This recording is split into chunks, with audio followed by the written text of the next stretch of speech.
Mesdames et messieurs, bonsoir, 20h sur la RTS, le journal, voici les titres. Première visite du président de la République à Touba, Bassirou Diomaye Diakhar Faye a été reçu ce lundi par le khalife général des Mourides, Serigne Mountakha Mbacké. Prière pour le chef de l'État qui promet de s'investir pour la réalisation des sentiers de la cité religieuse. Suspension de la vente aux enchères de la bibliothèque du président Léopold Sédar Senghor sur demande de l'État sénégalais. L'opération qui était prévue ce lundi à Caen ne se tiendra pas. L'ambassade du Sénégal en France mène les démarches pour ramener ce patrimoine au Sénégal. Nous serons en direct de Paris avec l'ambassadeur Maguette Sey et Sali Alassane Thiam, président de l'ONG Afrique Patrimoine. Kayar crie son désarroi. Ce village de pêcheurs se débat dans des eaux troubles. Rareté du poisson, cherté des moteurs de pirogue, manque de chambres froides. Toute une palette de contraintes qui plombe l'activité de pêche dans cette localité qui fait face à l'océan. Beaucoup de jeunes ont été tentés par le Gant Bleu pour rejoindre l'Europe. Dépigmentation, comment comprendre et faire face à ce phénomène qui prend de plus en plus des proportions inquiétantes. Les femmes persistent dans cette pratique et même des hommes s'y mettent. Complexe d'infériorité, ignorance, quête d'élégance ou œuvre maladroite de séduction. Les spécialistes de la peau listent les innombrables méfaits sur la santé et pour toujours.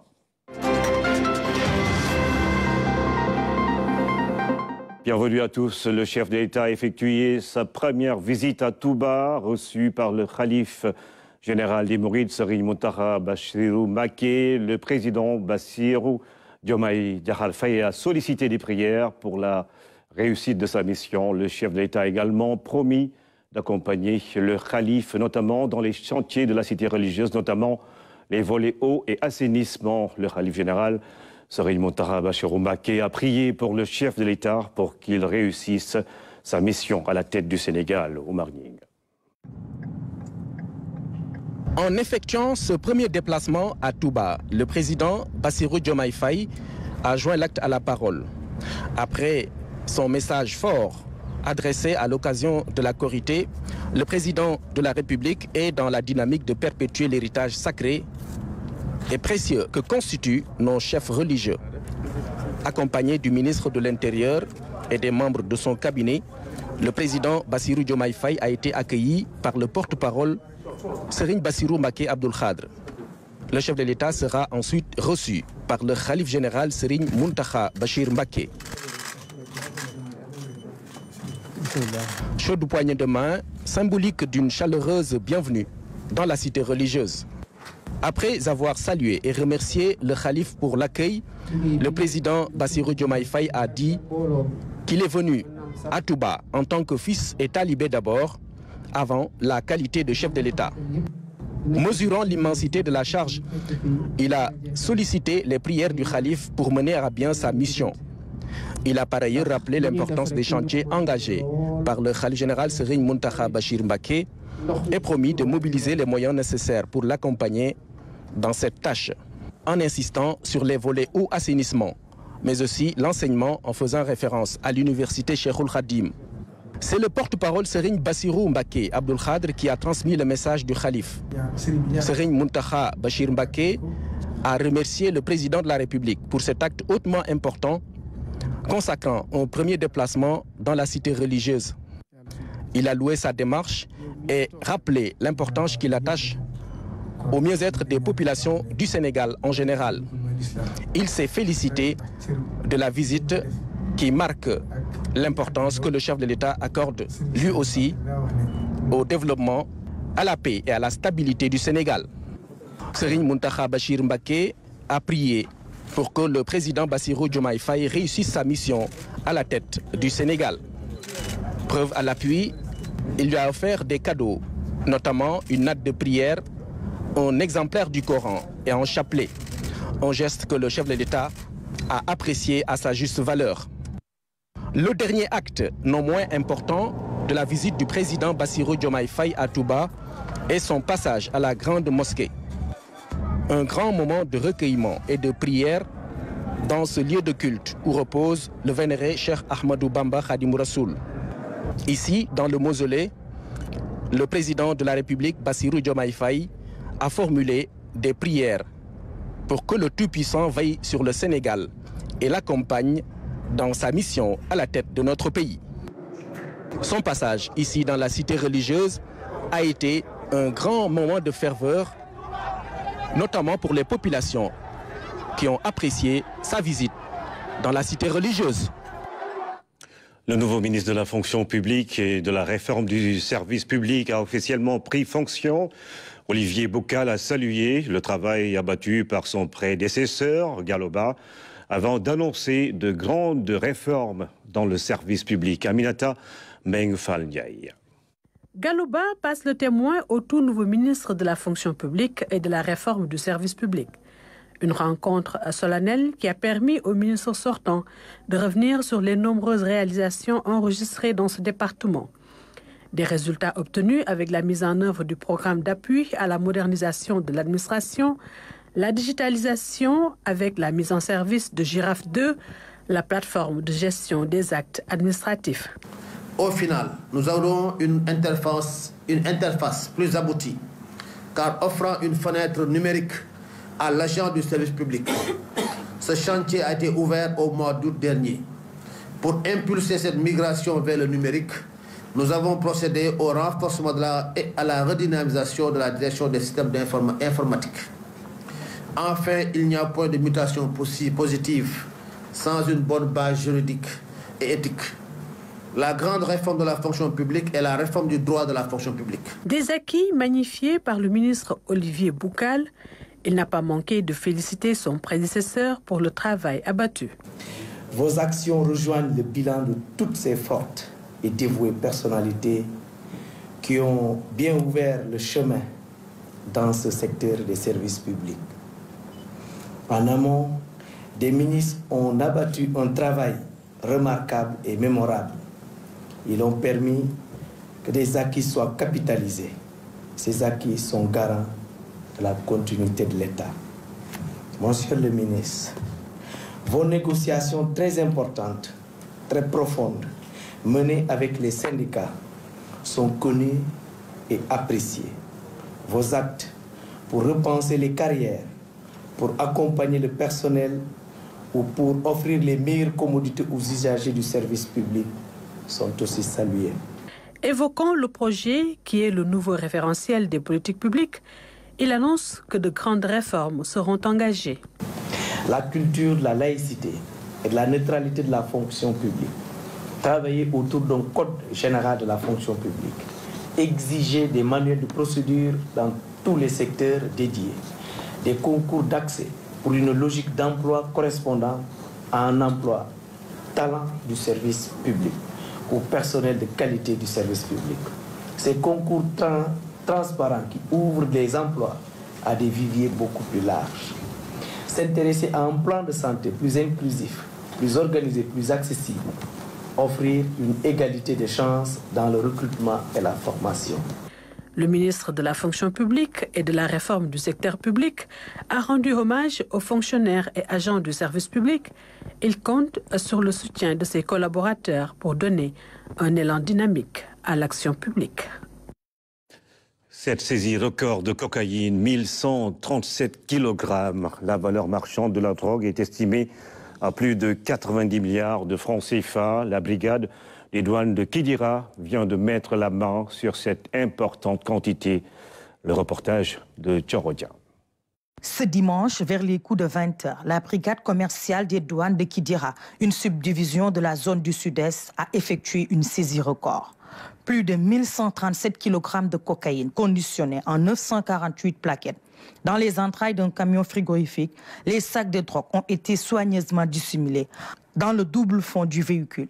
Le passage du véhicule au scanner a permis aux douaniers de découvrir la marchandise. Une quantité importante, estimée à plus de 90 milliards de francs CFA. Cette opération fait suite à une saisie de 92 kg de cocaïne, effectuée toujours par les douaniers de la zone du Sud-Est, plus précisément ceux de Koumpentoum.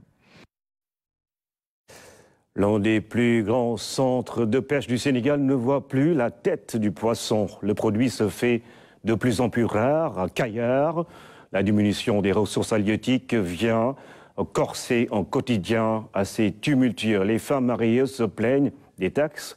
Les hommes déplorent le manque de chambres froides et la cherté des moteurs de pirogue. Un package de difficultés qui pousse certains jeunes à prendre définitivement le large pour rallier l'Europe, faute d'espoir.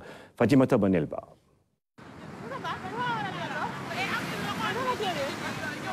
Rien ne peut ébranler leur foi. Malgré une mer nourricière qui se déchaîne, les femmes de Kayar répondent toujours présentes dès l'appel du Mueza. À l'heure de la prière de 14 h, c'est sur la plage qu'elles s'adressent au Seigneur. Sans doute une prière pour une mère productrice de la dépense quotidienne. À chaque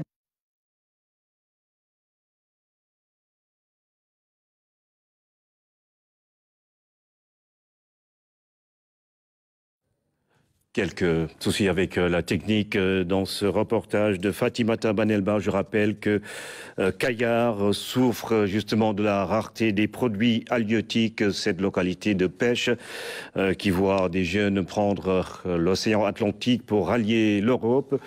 Faute justement de travail décent, les femmes mariées se plaignent des taxes alors que les hommes déplorent le manque de chambres froides. Tout un cocktail qui fait que les femmes n'ont que leur prière pour retrouver cet espoir qui avait disparu. Fatimata Banelba. Rien ne peut ébranler leur foi. Malgré une mer nourricière qui se déchaîne, les femmes de Kayar répondent toujours présentes dès l'appel du Mueza. À l'heure de la prière de 14 h, c'est sur la plage qu'elles s'adressent au Seigneur. Sans doute une prière pour une mère productrice de la dépense quotidienne. À chaque débarquement de pirogue, elles accourent vers le rivage, bassines en plastique en main ou sur la tête, espérant trouver du poisson. Des fois, elles reviennent bredouilles, la bassine vide d'espoir. Si on achète la bassine de poisson à 8 000 francs, nous espérons tirer un bénéfice de 1 000 francs seulement. Et même quand les conditions climatiques ne sont pas favorables, nous ne travaillons pas. Ce sont des centaines de femmes qui vivent de cette activité et toutes les tranches d'âge sont concernées. Nous n'avons que cette mer pour vivre.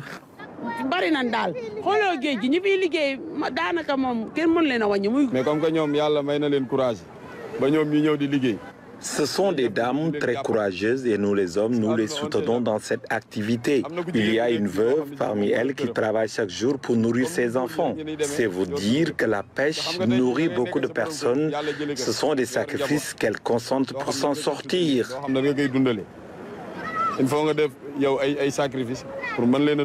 À Kayar, la pêche régit la vie des hommes et des femmes.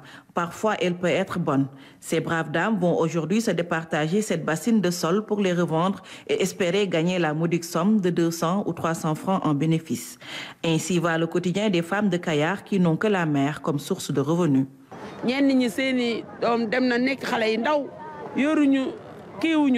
Beaucoup de femmes viennent ici pour subvenir à leurs besoins et ceux de leurs enfants. C'est parfois très difficile. Nous appelons juste les autorités à venir nous voir discuter du secteur de la pêche. Les marailleuses dénoncent le manque de la ressource poissonnière. Dépendantes exclusivement de la vente du poisson comme unique source de revenus, elles considèrent la raréfaction des ressources comme la plus grande inquiétude qui pèse sur elles et sur leur avenir. Les acteurs du secteur invitent les nouvelles autorités étatiques à prendre des mesures pour que les Sénégalais puissent tirer le meilleur parti de la pêche. Les bateaux ont pris tout le poisson qui était à Kayar. On est obligé d'aller loin. Là où on pêchait avec 20 litres, on va maintenant jusqu'à 40 litres pour pêcher des poissons ou 200 litres pour pêcher du poisson. Ça, c'est pas l'intérêt des pêcheurs. Et puis,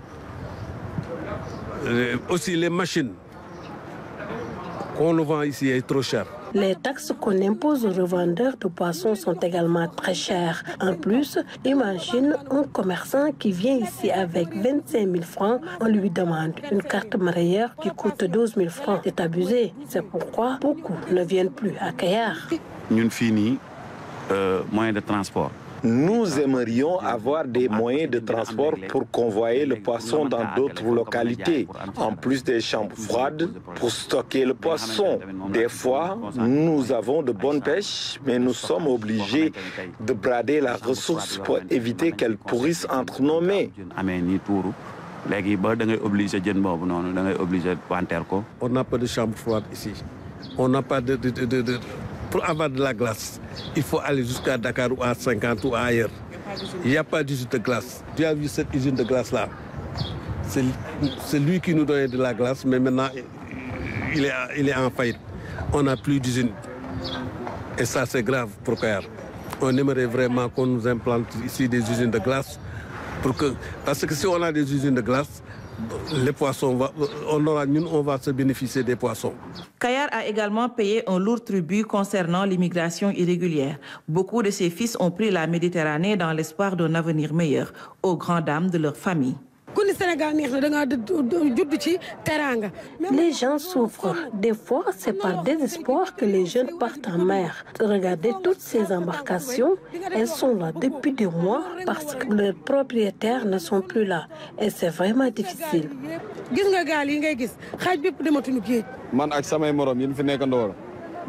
J'ai beaucoup de mes camarades qui sont partis en Europe. Moi qui vous parle, j'ai payé pour mon fils aîné et mon jeune frère. Ils sont partis par la mer pour préparer leur avenir. Mais s'il y avait de la ressource en mer, je ne les aurais jamais laissés partir, ça c'est sûr. En attendant de trouver un capitaine, des dizaines de pirogues sont à quai. La majorité des hommes de Kayar sont partis par la mer vers l'Europe, espérant y trouver l'Eldorado.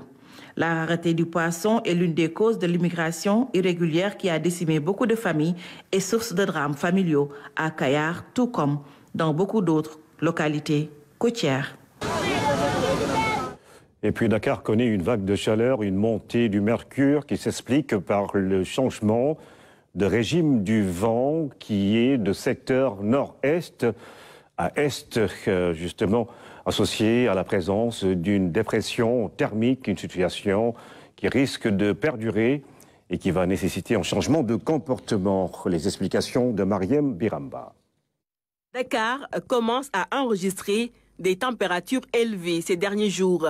Une vague de chaleur qui a ses explications.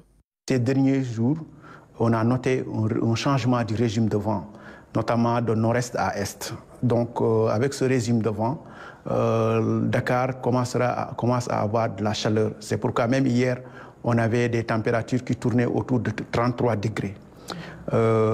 Ceci pourrait s'expliquer aussi par le fait qu'on a noté la présence d'une dépression thermique qui a intéressé carrément le pays, qui fait qu'on aura des températures assez élevées, de la chaleur sur Dakar, même pour les prochaines 24 et 48 heures. Donc nous avons prévu des températures qui tournent autour de 35-34 degrés. Or, avant, on avait des températures de 25, 26, 27. Bientôt, la fin de la fraîcheur dans la capitale. Jusqu'ici, habitué à des températures plus clémentes. Tant que le régime de vent est de dominance est à nord-est, on va sentir cette situation. Et nous avons noté même, pour ce qui est de la fraîcheur, que ça a tendance à disparaître. Les températures anormalement élevées sont devenues un problème majeur pour la santé des personnes. Pour amoindrir les risques, l'ANACIM alerte. Tout éviter de s'exposer, faire des activités très intenses, surtout pour les gens qui ont des problèmes cardiaques ou des maladies respiratoires, mais aussi que la population puisse assister si on a une personne qu'on sait qu'il a des problèmes avec la chaleur, on essaie d'assister ces personnes, surtout les vieillards. Les températures vont désormais passer de 25 à plus de 30 degrés. Une situation qui nécessite alors un changement de comportement. Le Comité national de l'initiative pour la transparence dans les industries extractives milite pour la maîtrise des émissions de gaz à effet de serre. Pour cela, la divulgation par les entreprises de leurs données, dans ce cas précis, fait l'objet de formations continues sur justement la question ITIE Sénégal innove, d'autant que ce contexte se trouve dans un moment où l'ITIE innove en matière de changement climatique. Le reportage de Lamine Touré.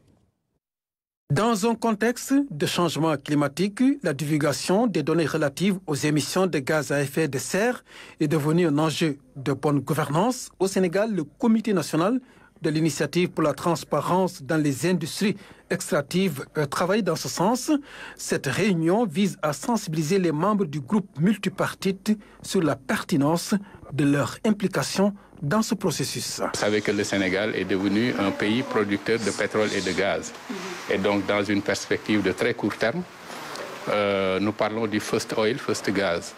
avec les méfaits que ça peut comporter du point de vue environnemental. Donc l'idée est de renforcer justement les acteurs du groupe multipartite autour de la problématique déjà de l'émission des gaz à effet de serre, de ces méfaits. Et vous savez qu'il y a toute une technique, il y a des technologies qui sont apprêtées et qui permettent justement d'abord de minimiser les émissions de gaz à effet de serre, mais également de capturer les émissions, le cas échéant, pour pouvoir les utiliser dans le cadre de l'industrie, etc. Une session de formation qui vient démontrer l'engagement du Sénégal à honorer sa signature de Paris en 2015 lors de la Convention cadre des Nations Unies sur le climat. Notre pays, pour sa transition vers les énergies renouvelables, a ratifié l'accord de Paris en 2015 et dans sa contribution nationale déterminée de 2020, le Sénégal s'est engagé à une réduction de 10% des émissions de gaz à effet de serre dans le secteur de l'énergie à l'horizon 2030. Vous savez que le Sénégal fait partie des pays modèles à travers le monde puisque nous avons un mix énergétique de renouvelables de 30%, de plus de 30%. En mettant en place une telle initiative, le Comité national de l'initiative pour la transparence dans les industries extractives s'inscrit dans une dynamique de transition énergétique soutenue et partagée avec d'autres décideurs politiques du pays. Comment concilier donc les politiques de l'État en matière de changement climatique, les efforts du secteur privé dans le cadre de la transition énergétique et le rôle de vigie des organisations de la société civile? Au sein de la commission que nous avons l'honneur de diriger, des efforts sont entrepris pour promouvoir les actions tendant à renforcer une gestion responsable et transparente du secteur extractif. L'option fondamentale pour le Sénégal est donc de minimiser les émissions de gaz à effet de serre en adoptant les meilleures pratiques en matière d'efficacité énergétique, de réduction des émissions de torchage et fugitives, et en minimisant les émissions de méthane.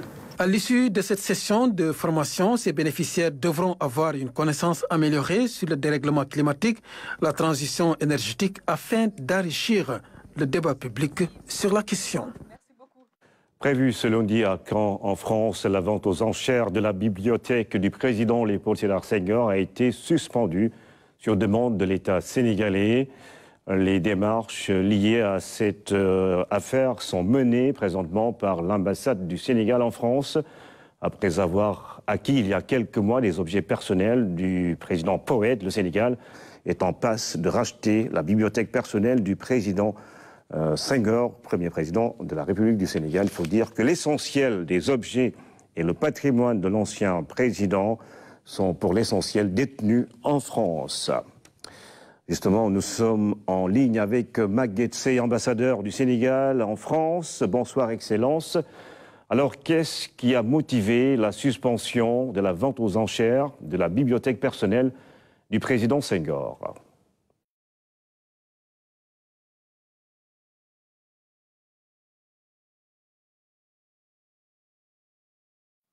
Merci vraiment. En vérité, nous avons eu écho de cette vente aux enchères des œuvres de la bibliothèque du président Léopold Sédar Senghor. Et dès que nous avons eu écho de cela, bien sûr, les autorités sénégalaises ont été informées. Et son Excellence, Monsieur le Président de la République, a aussitôt donné des instructions et nous a instruit de tout faire pour que cette vente aux enchères puisse être arrêtée et entrer en contact avec le commissaire-priseur et la venderesse pour pouvoir acquérir pour le compte du Sénégal ces ouvrages-là qui ont appartenu au président Senghor et qui étaient depuis le décès du président dans sa maison à Verson et en possession d'une héritière voilà, qui est de la famille de l'ancienne épouse du président Léopold Senghor. Alors, peut-on avoir une idée sur la nature de ces différents ouvrages ?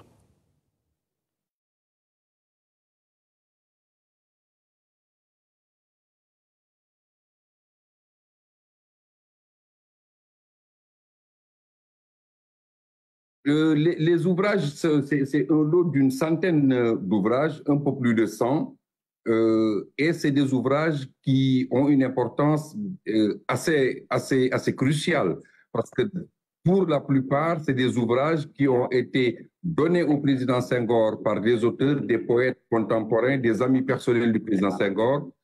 Par exemple, l'ouvrage que le poète Aimé Césaire a offert au président Senghor et l'a dédicacé. Et il y a beaucoup d'ouvrages comme cela que le président avait à son chevet, des ouvrages de lecture et des ouvrages qui ont alimenté la réflexion du président Senghor, grand poète et aussi un homme de culture d'une dimension exceptionnelle.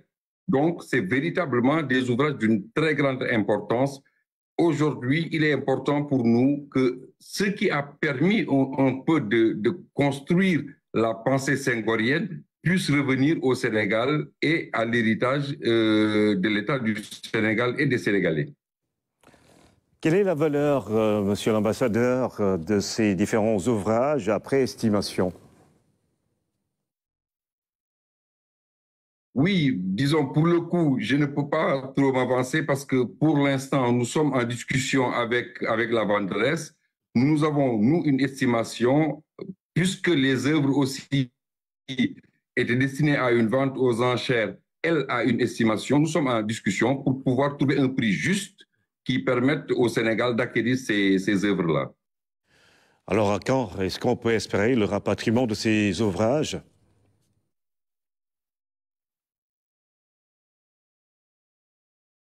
Je pense que nous espérons finaliser nos discussions avec la vendresse et le commissaire-priseur dans le courant de cette semaine.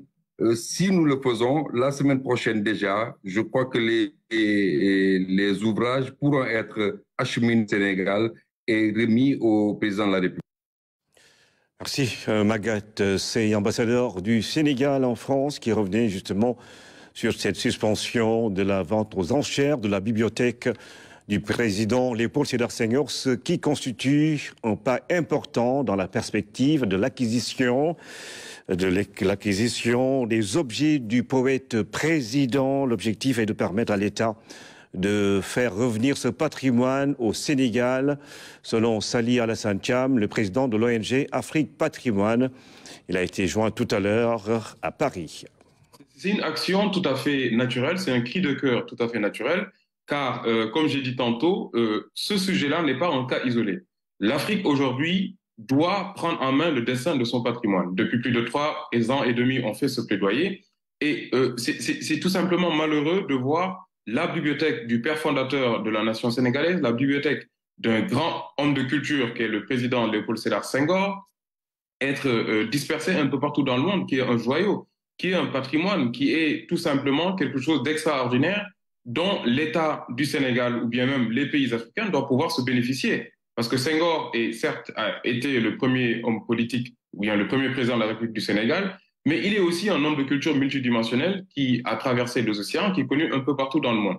Je rappelle juste que c'était un cri de cœur qui a été vraiment bien accueilli par la jeunesse sénégalaise. Donc j'ai eu beaucoup de jeunes Sénégalais qui ont participé à cet élan vraiment de cri de cœur pour permettre de se faire entendre à l'international, raison pour laquelle aujourd'hui ce sujet a été vraiment bien traité à l'international. Et on vient d'obtenir une nouvelle de la part du chef de l'État, Monsieur le Président de la République, Diomaye Diakhar Faye, comme quoi il a instruit l'ambassadeur que je salue de passage, mon grand frère, Monsieur Magatte Seye, de stopper, c'est-à-dire de suspendre la vente aux enchères. Ce qui ne veut pas dire on ne crie pas victoire tout de suite. Ce qui est important de relever, c'est que ce problème doit être traité à la source. D'accord? Et je pense qu'il est important de rappeler également la genèse de ce problème. C'est que le président Senghor, quand il est décédé, a laissé son patrimoine personnel à son épouse, Madame Colette. Et quand Colette décédée, a laissé à sa sœur. Et sa sœur, en décédant, a laissé ses objets à sa gouvernante qui s'est occupée d'elle durant ces derniers jours. Donc, ce qui est frustrant, c'est de voir une tierce personne qui n'a rien à voir avec l'histoire du Sénégal détenir la totalité du patrimoine de Senghor. On a vu également qu'il y a 6 mois, heureusement que l'État du Sénégal, le président Macky Sall sortant, avait racheté l'ensemble des décorations et objets personnels du président Senghor. Donc aujourd'hui encore, on voit que la bibliothèque va être vendue. Raison pour laquelle notre ONG a fait un cri de cœur, a fait un appel international en disant en appelant l'État français. Pourquoi l'État français? Parce que le Sénégal et la France sont des partenaires à bien des égards. On a beaucoup de choses qui nous lient, de par l'histoire, de par la culture, de par le patrimoine matériel. Si on regarde le palais de la République sénégalais aujourd'hui et l'ancienne maison du gouverneur qui a été construite en 1905. Donc, c'est des relations séculaires. Et je rajoute également que la promotion du président Emmanuel Macron à l'ENA s'appelle Léopold Sédar Senghor. Rien que pour ces actes-là, on a fait un appel au président de la République de la France de prendre ce sujet et de le traiter dans le cadre de la relation bilatérale culturelle qu'ils ont avec le Sénégal. Dans un premier temps, ce qu'il est important de noter, c'est que là, on a gagné la bataille, on peut le dire, humblement, avec vraiment l'accompagnement de toute la jeunesse sénégalaise. Il y a eu un cri de cœur des jeunes Sénégalais qui se sont concernés de voir ces patrimoines-là être dispersés un peu partout dans le monde. Donc, la vente a été suspendue. Maintenant, qu'est-ce qu'on fait la prochaine étape? Il y a 6 mois de cela, comme j'ai dit tantôt, il y a des objets qui ont été rachetés, qui sont aujourd'hui au Musée des civilisations noires de Dakar. Maintenant, ces livres-là, ces ouvrages, si on les achète, qu'est-ce qu'on en fait? C'est des vraies questions qu'on doit se poser. Quelle vie donnera-t-on à ces objets? Qu'est-ce qu'on doit faire de notre patrimoine? Nous, depuis 3 ans et demi, on travaille sur la question de la restitution des objets culturels, sur lequel le président de la France a permis de réussir des impensés. Parce que depuis plusieurs années, des États africains faisaient des demandes et obtenaient automatiquement des fins de non-recevoir. On a écrit un ouvrage pour donner des procédés. Il nous faut aujourd'hui une législation internationale pour sortir de cette question de la restitution des objets culturels. La France vient de lancer une loi cadre pour faciliter certaines restitutions. L'Afrique aujourd'hui doit aussi prendre ce sujet à bras le corps, proposer des solutions, travailler de fond en comble. On a des juristes, parce que c'est aussi un débat des idées. On a des intellectuels qui sont vraiment rompus sur ces sujets, qu'on doit pouvoir rassembler. Je cite Felwine Sarr, qui avait beaucoup travaillé sur le sujet avec une universitaire française, Bénédicte Savoie. Ils ont proposé des solutions. Maintenant, il faut une volonté politique là-dessus. Salih Alassane Thiam, président de l'ONG Afrique Patrimoine, cette idée sonne comme un tonnerre dans les milieux intellectuels. Une partie de la bibliothèque de Senghor en France devrait être mise aux enchères en cette semaine. Qui, pour acquérir ces précieux ouvrages, l'État du Sénégal s'est engagé dans les négociations afin de ramener ce patrimoine au pays à quelques heures de l'ouverture justement de ces enchères. Faut sauver la bibliothèque de Senghor. C'est une chronique signée Oumar Diaw.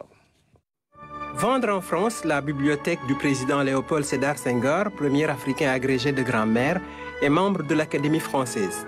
Un crime de lèse-majesté.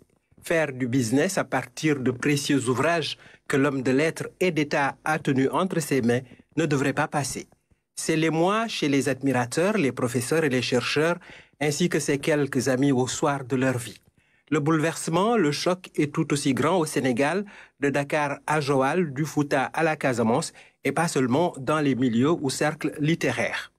Dans les rayons de cette bibliothèque, des ouvrages d'auteurs tels Aragon, Paul Valéry, Dante, Prévert ou encore Aimé Césaire avec son discours sur le colonialisme.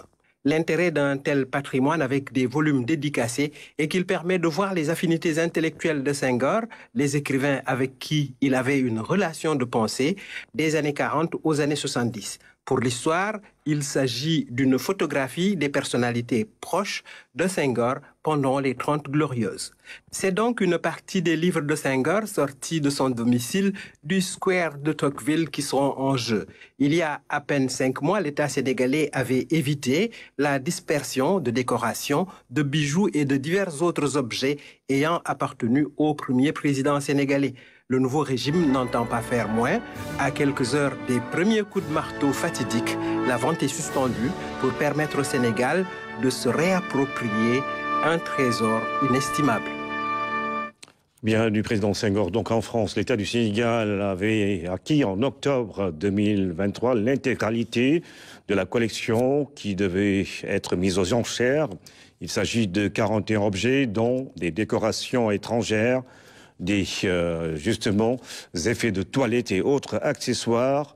C'est environ 160 millions de francs CFA que l'État du Sénégal avait débloqué pour prendre en charge cette vente. L'ambassadeur du Sénégal à Paris et l'ancien ministre de la Culture et du Patrimoine historique avaient pu voir ces objets. Oumar Diaw. Ils sont là les objets qui ont échappé aux enchères. 41 pièces exactement, ayant appartenu au couple Senghor, Léopold Sédar et Colette.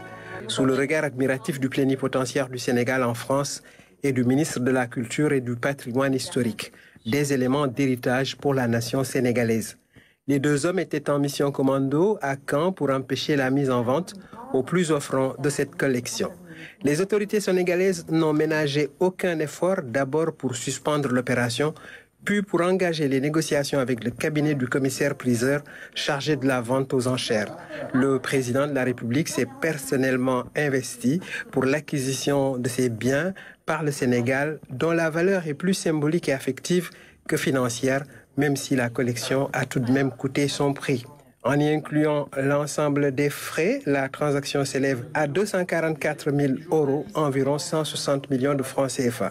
Beaucoup de ces décorations décernées au président Senghor par des États partenaires sont prestigieuses et certains de ces objets sont en or massif. Ce collier vermeil est une pure merveille, sans doute la plus belle pièce de la collection. Je crois qu'il est très rare. Ce collier, c'est peut-être la pièce la plus rare de toute la collection. L'ordre du mérite. Senghor l'avait reçu en 1967 lors d'une visite au Caire.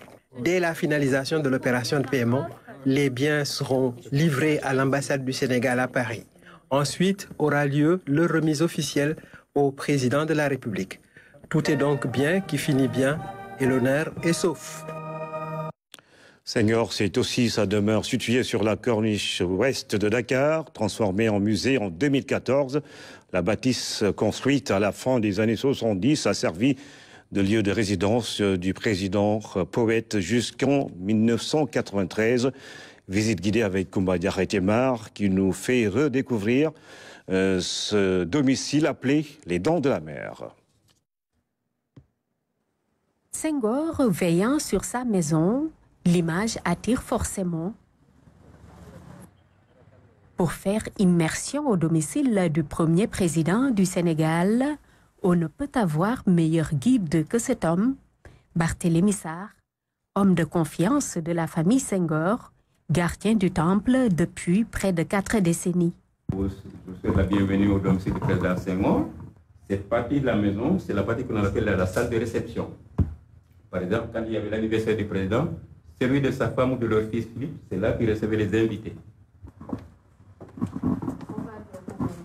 Donc là, nous allons voir cette partie que l'on appelait la petite salle d'attente. Ce salon était réservé à Madame Senghor. Quand le président Madame Senghor était au Sénégal, il y a des personnes qui cherchaient à rencontrer Madame Senghor. Et quand ces dernières venaient, c'est là que Madame Senghor le recevait. Donc ce salon blanc-là, c'était réservé à Madame Senghor. Rien n'a été changé. C'était le salon d'origine, avec les revues que Madame Senghor a laissées sur la table. Là, nous avons le salon rose. Tous les jours, quand le président Senghor était au Sénégal, il y a des personnes qui cherchaient à le rencontrer en audience. Quand ces personnes arrivaient, les gendarmes de permanence les installaient là. Donc là, c'était la salle d'attente pour les audiences que le président Senghor recevait, à l'heure indiquée sur la fiche, dans ce bureau. De 1981 à 2001, le président poète recevait les audiences dans ce bureau. Il n'y était que les après-midi. Aujourd'hui, le bureau est occupé par la conservatrice du musée. Tous les matins, j'entre dans le bureau avec émotion parce que je me dis c'est le bureau du président Senghor. Et le fait déjà de travailler dans cette maison, c'est déjà un honneur. Et je me dis qu'à travers cette maison, il vit. Et il va continuer à vivre dans le cœur de tous ceux qui l'admirent. À part mes petites affaires, donc, mes lunettes et mes carnets, vous voyez, il n'y a même pas d'ordinateur dans ce bureau parce qu'on a voulu le laisser tel quel. Des livres, des souvenirs, des objets d'art, entre autres, ornent les étagères rangées par le président Senghor à son goût. Et non seulement les objets étaient là du temps du président Senghor, mais ils étaient même à la place qu'ils occupaient. Donc on les a répertoriés, on les a remis au même endroit. Bienvenue dans les appartements privés du père de la nation sénégalaise. Le salon vert, c'est ici que le président prenait tous ses repas. À cette table, c'est là que le président Senghor et madame prenaient les 3 repas de la journée, matin, midi, soir. Après sa sieste, le président Senghor venait là, se mettait là pour prendre son thé. Et après le thé, il allait pour les audiences. Le soir, c'est là qu'il regardait la télévision pour le dîner. À l'étage se trouvent les chambres, mais off-caméra. On peut par contre poser notre objectif sur le bureau personnel du président, là où il travaillait le matin. Par exemple, regardez ses écrits. Il a préparé quelque chose dans cette chemise. On voit ses écritures. Là aussi. Ça, c'était ses écritures. Et là, nous avons les photos des enfants du président. Le président Senghor avait épousé en première noce la fille du gouverneur Félix Eboué, Ginette Eboué. De ce mariage, ils ont eu 2 enfants. Francis, l'aîné, et Guy, son petit frère. Le président s'était séparé avec leur maman et avait épousé Colette Hubert, la Normande. Et ils ont eu cet enfant-là. Dehors, le décor est tout autre. Un jardin, un espace boisé et au milieu, une piscine. Il faisait le tour de la piscine 11 fois à gauche.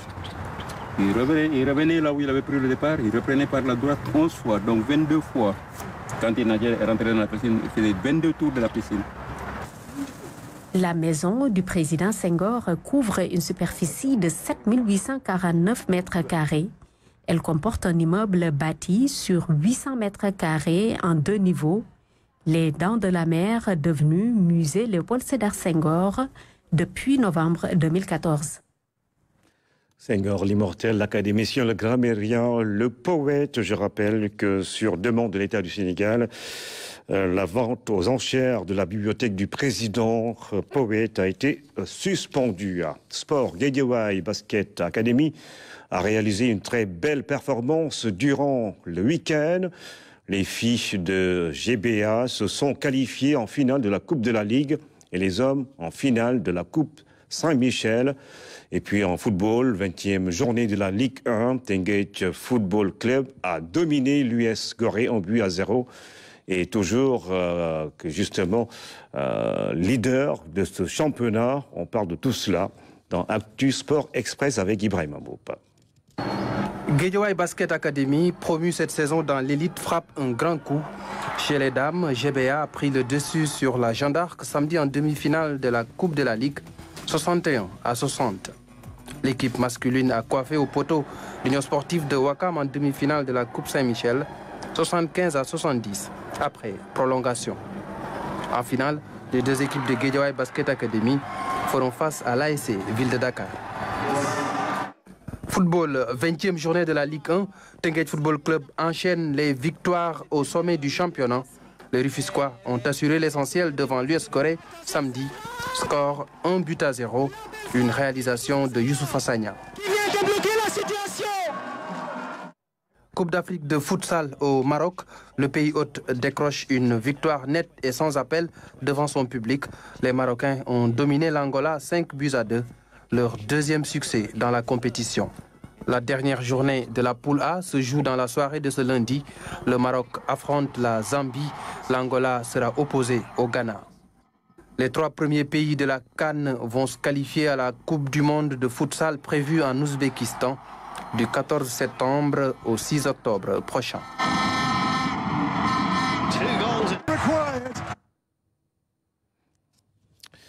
Ils font tout pour être plus clairs. La dépigmentation ou khairsal, cette pratique qui consiste à s'éclaircir volontairement la peau avec des produits cosmétiques, prend de plus en plus de l'ampleur dans la société sénégalaise, particulièrement chez les jeunes hommes ou femmes, un phénomène qui fait beaucoup de dégâts sur la santé et pourtant les alertes ont été renouvelées. Ramatanem replonge justement dans ce sujet. Plus de 30 ans aujourd'hui que le général Mame Thierno Dieng lutte contre la dépigmentation ou le khairsal dans ce pays. Mais au fil des années, la cible a changé. Ce sont les jeunes filles aujourd'hui qui s'adonnent le plus à cette pratique. C'est clair que la population qui s'adonne à cette pratique, c'est beaucoup rajeuni. Et ce rajeunissement, c'est l'effet peut-être effectivement de ce qu'on appelle une nouvelle technologie de l'information, qui leur permet de voir toutes les informations qu'ils veulent, une publicité tapageuse, fausse et dangereuse. Parce que les images qu'on leur montre, pour qui connaît la dermatologie, c'est que ce n'est pas possible. Mais plus gravement, les hommes s'y mettent. Parfois, par leurs besoins personnels. Parfois, ce sont leurs épouses qui leur font ça. Jusqu'à un passé récent, le clobétasone, l'hydroquinone et le mercure étaient les produits utilisés pour se dépigmenter. Mais aujourd'hui, un produit phare vient bouleverser le marché de la dépigmentation. Mais tous ces produits ont été supplantés par le fameux glutathione, qui s'administre par perfusion ou parfois intraveineuse et qui donne une dépigmentation uniforme. Et aujourd'hui, dans Dakar, si vous faites des enquêtes, vous verrez des espèces de cliniques qui ne font que ça. Ils administrent du glutathione. Soit des injections, soit des suppositoires, soit des ampoules. Parce que dès que ça rentre dans le corps, mais ça interfère avec tous les métabolismes. Des pratiques qui ne sont pas sans conséquences sur la santé des femmes. Et la mortalité, ce n'est plus de l'hypothèse, c'est de la certitude, parce que nous avons vu des femmes venir mourir dans les différents centres de dermatologie du Sénégal, soit par les cancers ou bien d'autres raisons. Un fait qui s'explique. La pratique est que les bonnes femmes s'en mettent partout. Et on comprend très bien qu'à force d'en mettre partout et pendant longtemps, ça passe dans le sang. Et c'est en passant dans le sang que ça détermine des complications extra-dermatologiques, comme le diabète, l'hypertension artérielle, l'ostéoporose, toutes ces choses qu'on connaît en médecine. Et on sait qu'est-ce qui donne ça. Et parmi ceux qui donnent ça, il y a les corticoïdes, surtout systémiques. Et quand on applique les corticoïdes puissants sur la peau pendant longtemps, ça finit effectivement par donner ces complications. Malheureusement, certains produits utilisés ont été détournés de leur objectif premier. Effectivement, ce ne sont pas des produits qui étaient utilisés pour la dépigmentation, c'était des produits à visée thérapeutique. Par exemple, quand vous prenez le glutathione, les gens qui avaient un vitiligo très étendu, on leur injectait ça pour uniformiser. C'est ce que Michael Jackson avait fait. C'est là on peut comprendre qu'il reste très peu de peau noire, on peut uniformiser en leur injectant du glutathione aux fins d'uniformiser la peau. D'après ce que je sais, moi, de la science médicale, de la recherche médicale et de la science thérapeutique, il n'y a aucune industrie pharmaceutique au monde qui fabrique des produits dans le seul but de dépigmenter. C'est en l'utilisant qu'on a découvert les effets secondaires sur lesquels on les dévie parce que commercialement c'est rentable. Vous connaissez le Viagra? Ce n'est pas pour traiter des dysfonctionnements érectiles. À l'origine, c'était pour soigner des maladies pulmonaires qui s'appellent l'hypertension artérielle pulmonaire. C'est quand on l'a donné à ces gens-là, on a constaté que ça améliorait l'érection, on l'a dévié sur le dysfonctionnement érectile. Mais ce n'est pas un produit qui a été fabriqué pour soigner ça. C'est exactement la même chose que certains produits dépigmentants. Mais les responsabilités sont partagées dans ce phénomène de la dépigmentation. Pour apporter la solution, il y en a ceux qui se battent pour gagner de l'argent. Et ça, le monde est ainsi fait. Mais si les médecins sont bien formés, ils ont la claire conscience de leurs responsabilités éthiques et déontologiques, ils devraient pouvoir opposer à ces chercheurs d'argent des arguments médicaux imparables. Et la dépigmentation, c'est cela. Parce qu'aujourd'hui, effectivement, ça draine beaucoup d'argent, du point de vue fisc, du point de vue de beaucoup de choses. Mais pour moi, il n'y a pas une masse d'argent qui peut valoir des vies humaines. Il est bien de prendre soin de sa peau, car étant un élément de séduction chez la femme. Mais pour avoir le résultat souhaité, il est important de se tourner vers les spécialistes, à savoir les dermatologues, qui, avec la cosmétologie, répondent aux besoins des populations. Quand désormais les femmes font tout pour changer la couleur de leur peau, que dire de plus? C'était un reportage de Ramat Adem sur la dépigmentation. Mesdames et messieurs, merci encore une fois de nous avoir suivis. C'est la fin de cette édition. Bonne fin de soirée sur la RTS.